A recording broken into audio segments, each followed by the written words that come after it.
Je suis auditionné au Sénat pour parler des incendies des bibliothèques. Ça aurait été impensable il y a 20 ans.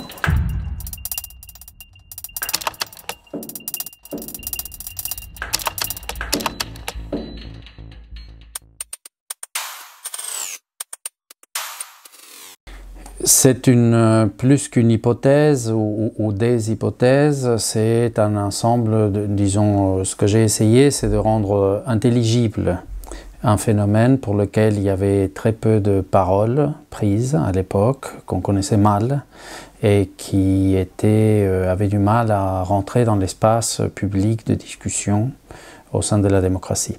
Et donc j'ai essayé de travailler autour de ce que l'institution représente dans l'espace des quartiers populaires et derrière ça, ce que l'écrit représente dans ces espaces également, pour essayer d'identifier quelle est la nature du conflit.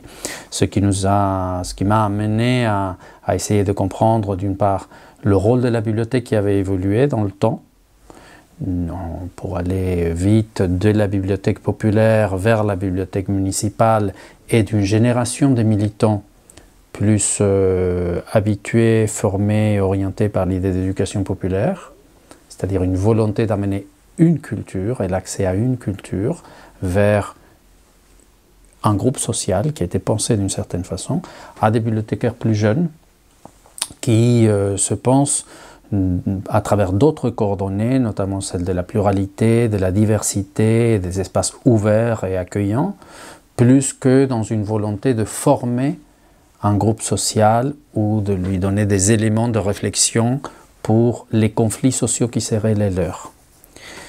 Donc la bibliothèque est un agent culturel qui a du mal à se dire un agent de transformation. C'est un acteur qui cherche à transformer un lieu et en conséquence lui fait violence, naturellement, comme tout agent qui cherche à transformer un espace, mais qui ne peut pas le dire ou qui ne peut pas expliciter quelle est cette volonté de transformation. Et donc, de par ce fait, la bibliothèque rentre dans un espace conflictuel qui est celui des quartiers qu'on connaît à peu près, quels sont les conflits, mais qui a du mal à dire comment est-ce que la bibliothèque intervient dans cet espace conflictuel précisément. Et donc la bibliothèque se trouve en quelque sorte prise dans la tourmente d'un conflit qu'elle ne peut que regarder avec une certaine extériorité.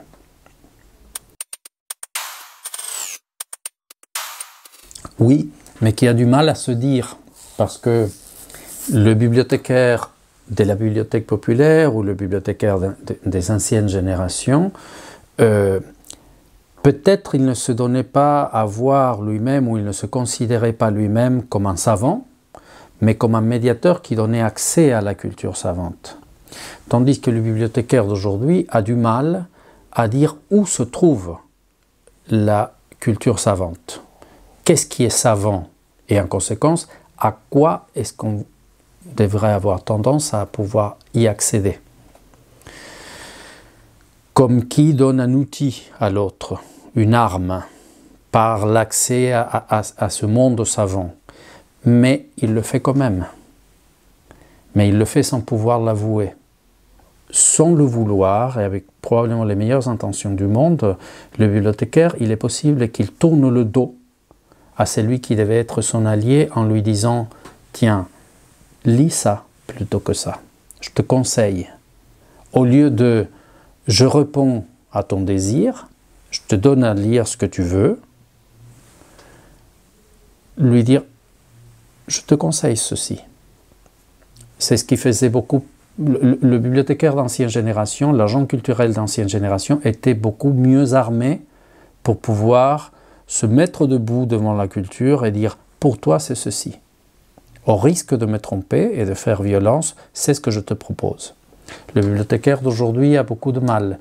Il dit « je te présente une palette des choses très diverses, c'est à toi de choisir ». En faisant cela, probablement il laisse le membre des classes populaires un peu seul devant un univers culturel vaste et divers.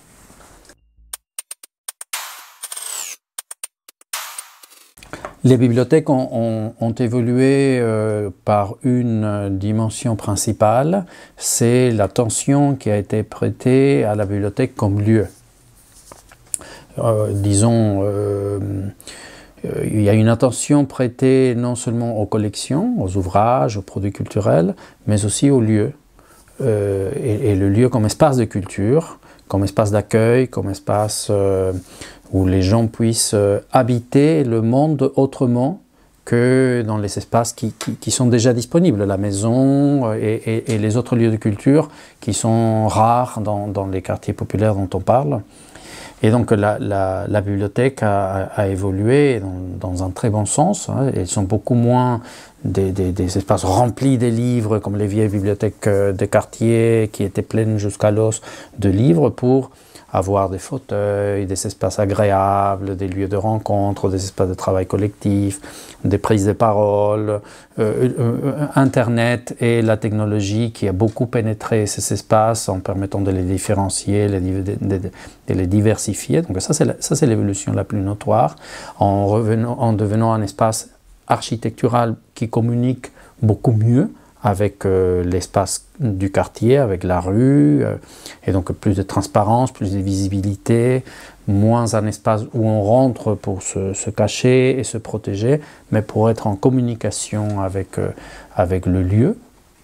Ça, c'est l'évolution la plus notable et la plus notoire. Et la deuxième évolution, c'est en allant de l'avant, plus encore, dans l'idée de diversité, de tolérance, avec après la présence de quelques éléments qui étaient déjà visibles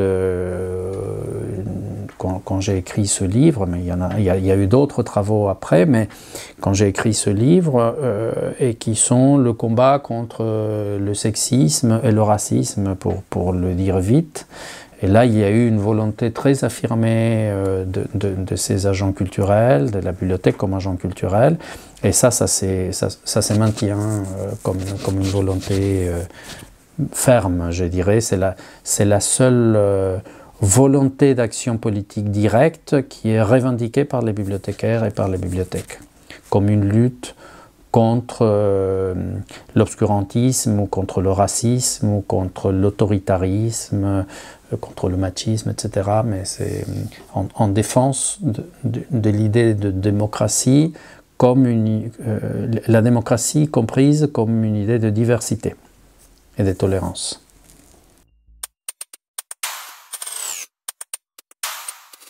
Je pense qu'une bonne partie des éléments qu'on a observés, qu'on a mis en avant, demeure et a toujours son actualité parce que la situation n'a pas changé autant et la situation sociale et politique a changé et les bibliothèques ont changé, mais pas radicalement.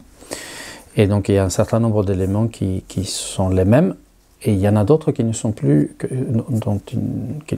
valables. Le plus important d'entre eux, c'est que quand j'ai commencé à enquêter sur les incendies des bibliothèques, sur les violences faites aux bibliothèques, sur la conflictualité qui habite aussi le monde de la lecture et de la bibliothèque et des équipements culturels, on ne parlait pas à cette époque publiquement, dans l'espace politique, ça n'était pas un sujet de débat. Je suis auditionné au Sénat pour parler des incendies des bibliothèques. Ça aurait été impensable il y a 20 ans. Et donc cette évolution est une évolution majeure parce que l'un des éléments qui étaient primordiaux, c'était justement la difficulté à prendre la parole, à parler, à admettre que cette situation avait lieu dans notre société et qui était par ailleurs un conflit ou une forme de conflictualité presque exclusivement française. Je ne connais pas un autre lieu au monde où on brûle des bibliothèques dans les quartiers populaires. On brûle les bibliothèques pour d'autres raisons, pour des raisons d'autodafé, des raisons religieuses ou des raisons idéologiques ou politiques, mais pas dans l'espèce de conflit qui habite les bibliothèques populaires en France, qui est le conflit entre l'État, la population, la parole écrite, l'enseignement, la culture, le lien entre la culture et le marché du travail, le lien entre la parole écrite et l'espace politique. Tout cela a un certain nombre de spécificités françaises qui expliquent, c'est long et difficile à dire, mais qui expliquent pourquoi il y a ce genre de conflit en France. Les émeutes de 2023 sont d'une nature différente de toutes les autres, et l'une des choses qui a modifié sa forme, c'est le fait que les habitants sont sortis protester ou s'insurger à l'extérieur de l'espace des quartiers. Ils sont beaucoup allés dans des centres commerciaux, dans des espaces liés plus au centre-ville, disons, pour aller vite, et beaucoup moins l'espace résidentiel qui est le leur. Et alors, la bibliothèque se trouve là. Et donc, ils sont allés dans des endroits où la bibliothèque n'était pas un espace de conflit immédiat. Malgré cela, Grenoble, Metz, etc., il y a eu des bibliothèques incendiées et beaucoup d'autres qui ont été ciblées et qui n'ont pas pris feu. Donc, je pense sincèrement qu'il y a une évolution, mais c'est très difficile à dire de manière certaine, affirmée, d'en donner les raisons en conséquence. L'une des raisons qui explique pourquoi les jeunes, les très jeunes, sont sortis à l'extérieur de l'espace des quartiers, c'est parce que les plus âgés, qui avaient été à leur tour des émeutiers d'autres générations, ou des années précédentes, ont dit aux très jeunes, bon d'accord, mais pas la voiture du voisin, pas la crèche, pas l'école, pas la bibliothèque, etc., dans les différents quartiers. Et donc, se trouvant avec une pression sociale qui leur empêchait d'agir dans l'espace du quartier, ils ont dû en sortir. Ça, c'est une raison. Et une autre qu'ils avancent eux-mêmes, c'est l'apprentissage fait du mouvement des Gilets jaunes, c'est-à-dire les gens des classes populaires ont beaucoup observé ce mouvement et ils se sont dit, tant qu'ils restaient dans les ronds-points, on ne faisait pas très attention à eux. Quand ils sont venus sur les Champs-Élysées, on s'est occupé d'eux et on les a entendus. Et d'ailleurs, il y a eu une tentative d'aller aux Champs-Élysées qui a été avortée par la police.